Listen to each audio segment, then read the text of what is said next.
Yes, well, it's a double sexy double header this weekend. A naughty British title dust-up between Buatsi and Azeez. It's got a bit of needle in it, a bit of who you talking to, you lemon. You're getting knock spark out your fucking fridge magnet, yes. Then on the other side of the pond, Conor Benn returns against the formidable Peter Dobson. Yeah, I don't know who he is either. But anyway, let's break both main events and the undercards down, eh? And also, most importantly, figure out how we're going to watch them both. They're both on at the same fucking time. Bloody hell, boys. You've got us all skew whiff and ting anyway. Right then, let's start with a bit of Benny Boy first. So it's off to Vegas for the controversial destroyer, and look lively, the Romford Bulls on the card as well. Blinding stuff. It's a US debut for Johnny, and of course the double loyal Essex Bull Army are on their way to tear up the Vegas Strip. Here they go. Right, let's have it, boys. Romford Bull, here we come. Let's get a sunbed and then we'll be on our way. How'd you get to Vegas? Do you have to go over the Dartford Bridge? I don't fucking know, do I? I never did geography in school. Do you need your passport? Yes, so the Bull faces off against Dimitri Beezers, who's a bit of a lump to be fair to him. 6'6.5" with a record of 10-1. You may recognise the name from David Adelaide knocking his block off last year.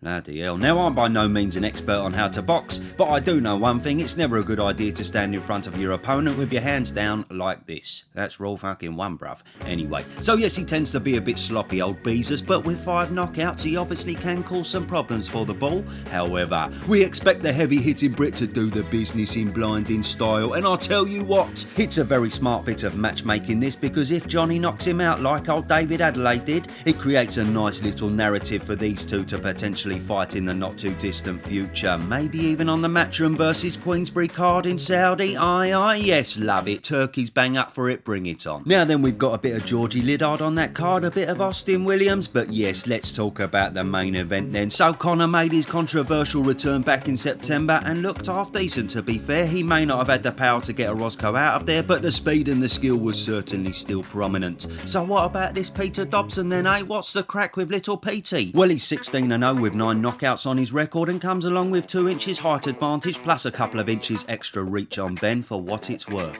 However, he has unfortunately been very inactive, not having fought since June 2022. 3 fights in that time ending in 3 pullouts, so it weren't all his fault, but ultimately it could play a big factor on the night. Now, okay, as we can see, he can clearly bang. There's a decent amount of power there, and from the footage available of him, he seems like he doesn't mind having a bit of an exchange. But yeah, he is a bit slow. In fact, if I'm honest, he's about as sharp as a fucking marble. Yeah, it's just night and day in comparison to the speed of Benn, and if there's one thing you need up against the destroyer, it's seriously fast hands, but more importantly, quick reactions for what Benn's about to be throwing back. Now, once again though, I think this is a genius bit of matchmaking, because in a nutshell, Petey seems very game, but he looks quite easy to hit. When he does get into an exchange, he leaves himself very open and doesn't really have the quick reactions to get himself out the way of what's coming back. Ultimately, he may be tailor-made to make Conor look very good. Now, we don't really have any idea about his chin, but assuming it's nothing exceptional, with Conor's power and Petey's openness, I reckon this fight probably don't go past 6 rounds. Unless he happens to be seriously tough,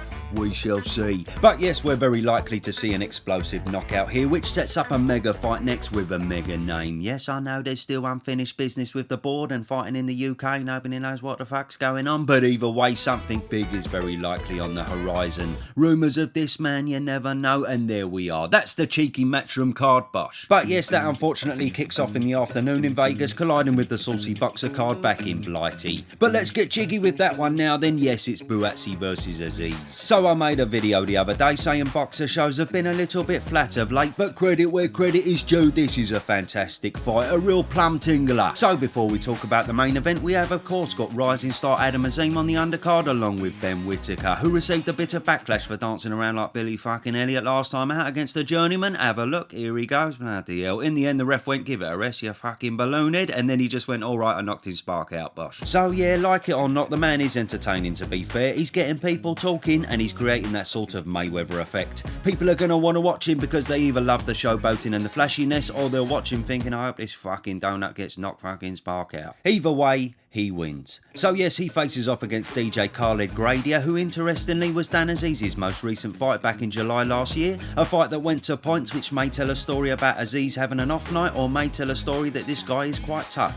We'll have to wait and see. But based on that, he's obviously not a complete muppet, and then Azeez steps up into the Paulson fight with the European title on the line. Enoch is not much of a banger, but he's a decent little mover, very fast and very game. He's likely to cause Azeez some problems in there, so this one could get a little bit bit fucking tasty at some point. Yes. And now the main event, well, it has the potential to be a barnstormer. Both guys very familiar with each other, having sparred on numerous occasions. It's a clash of the Marvin Hagler-esque brute force of Dan Azeez against the heavy-hitting slick mover of Joshua Buatsi. Now Azeez, as mentioned, comes off an unspectacular points win against Gradia, and Buatsi comes off the flat performance against Stepien. But Danny Boy is the one with the more activity, 5 fights in 2 years, including good performances against Fielding and Pitters, compared to Buatsi's less active 2 fights in the last 2 years. And it has to be said, the reason for the inactivity most likely comes down to the matchroom issues, which are still ongoing now in the background. And it all stems around that Mazza Majid bellend, doesn't it? What a dodgy fucker he is. He'd sell his name for a quid, that bloke. Proper scallywag, bruv. Fucking hell. But yes, has Buatsi been a bit sidetracked by the politics? It's fair to say it's not an ideal thing to have in the back of your mind going into a big fight.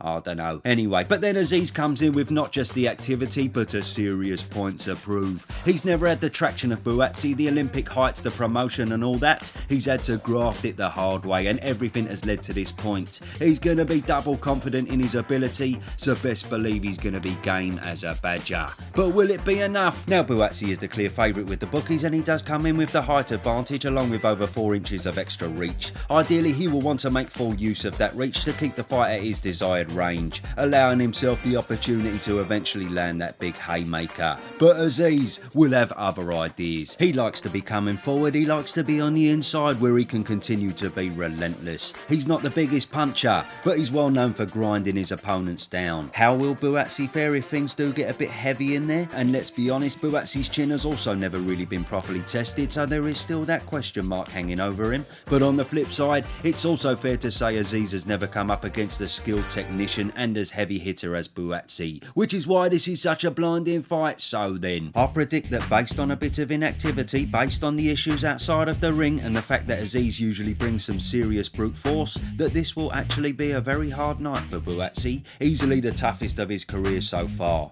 Azeez will be on him all night, and it will take a lot of Buatsi's skill to deal with it. If he's not 100%, don't be surprised to see Azeez wearing Buatsi down and becoming an absolute nightmare for him in the last half of the fight. Not necessarily stopping him, but zapping the life out of him. And if he fights in any way like he did in the Stepien fight, going through the motions and not putting his foot on the gas, he could be bang in trouble. Or to put it another way, he could be fucked. But yes, okay, I do say all this based on Buatsi potentially not being at his best, but ultimately, he is a more skilled technician than Azeez. He is renowned for having a great boxing IQ, and as long as he is in top form, he should be able to keep Azeez at bay. It's just yet to be determined if he'll be in that top form. We shall have to wait and see, but it's a solid 50-50 fight, and I'm fucking bang up for it, bruv. So let me know what you're watching this Saturday night and give us your saucy predictions. Bring it on, and bosh.